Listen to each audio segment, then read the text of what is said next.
فيلمنا النهاردة يبدأ مع تيري ريتشموند، جندي المارينز السابق، وهو سايق عجلته في أمان الله وبيسمع مزيكا في سماعاته ببلدة شيلبي سبرينجز.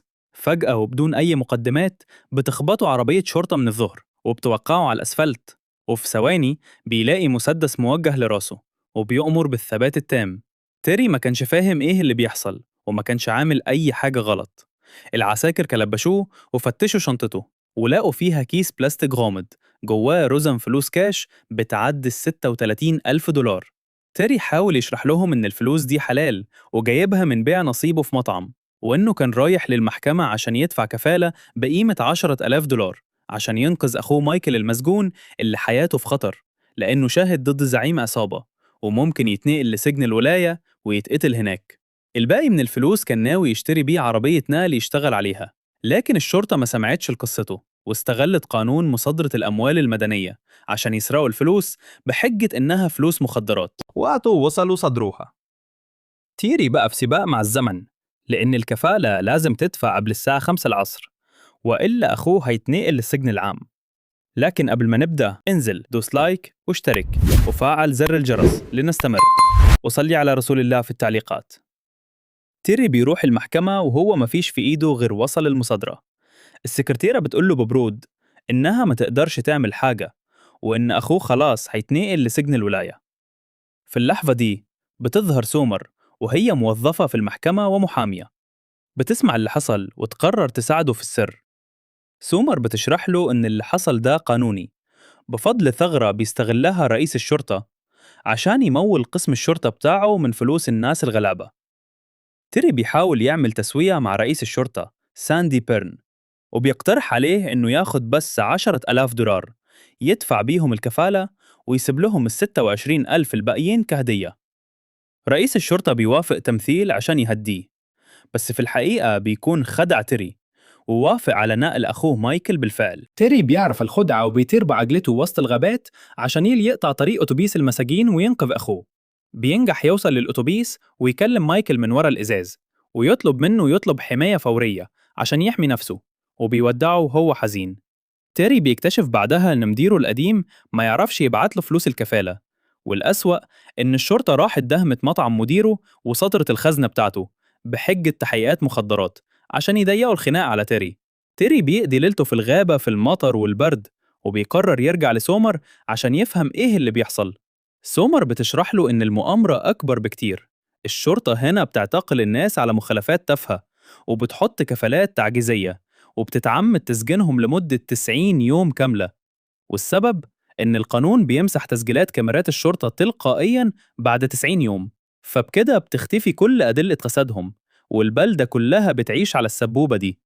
الشرطة بتشم خبر إن سومر بتدور وراهم، فبيقرروا يخلصوا منها بطريقة قذرة. بيقتحموا بيتها بالليل وبيحقنوها بمخدرات غصب عنها وبيرموا السرنجة في الحوض عشان يبان إنها مدمنة، وده معناه إنها لو اتعمل لها تحليل هتفقد وظيفتها وحق حضانة بنتها. تيري بيلحقها بعد ما كلمته وهي دايخة وبيقرر إن السكوت ما بقاش ينفع. تيري بيقرر يعمل عملية اقتحام لقسم الشرطة بنفسه بمهاراته القتالية الرهيبة كمارينز سابق. بيدخل القسم ويسيطر على الأوضاع، بيضرب الآن وبيرن وبيربطهم وبيقطع سلك التليفونات. وهناك بيكتشف إن الضابطة سيمز هي اللي كانت بتساعد سومر في السر.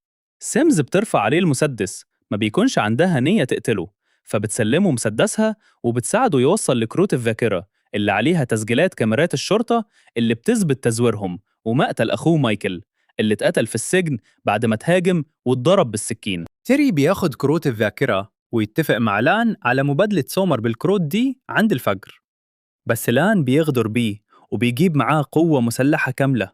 في نفس الوقت تيري بيقرر يرجع لقسم الشرطة عشان يرجع حاجته وسومر، وهناك بتتعقد الأمور أكتر لما الضابط مارستون اللي بنكتشف إنه هو صديق سومر الحقيقي والوحيد الشريف في القسم بيقرر يتدخل ويحاول يقبض على تيري بشكل قانوني عشان يحميه ويحمي سومر.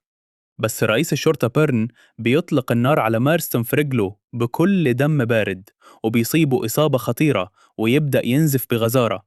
تيري هنا بيتحول لوحش ملحمي، بيبدأ يرمي قنابل غاز وصدمة على العساكر الفاسدين ويواجههم واحد واحد بالقتال اليدوي العنيف والدفاع عن النفس، وبيوقعهم كلهم على الأرض. تيري بيسحب ميرستون وينجح ياخد كارت الذاكرة الخاص بعربية الشرطة اللي بيثبت إن رئيس الشرطة هو اللي ضرب النار على زميله ميرستون.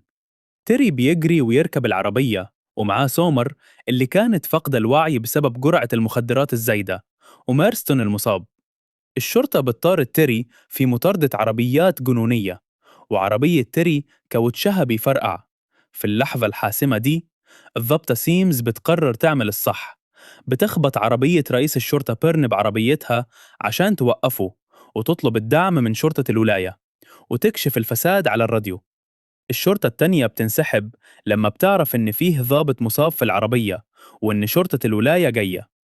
تيري بيوصل بالبنت سومر للمستشفى عشان ينقذ حياتها، وبياخد فأس حريق ويكسر بيه شنطة العربية، وياخد جهاز تسجيل الكاميرا عشان يحمي الدليل الأخير اللي هيقضي على الفساد ويطهر المدينة تماماً.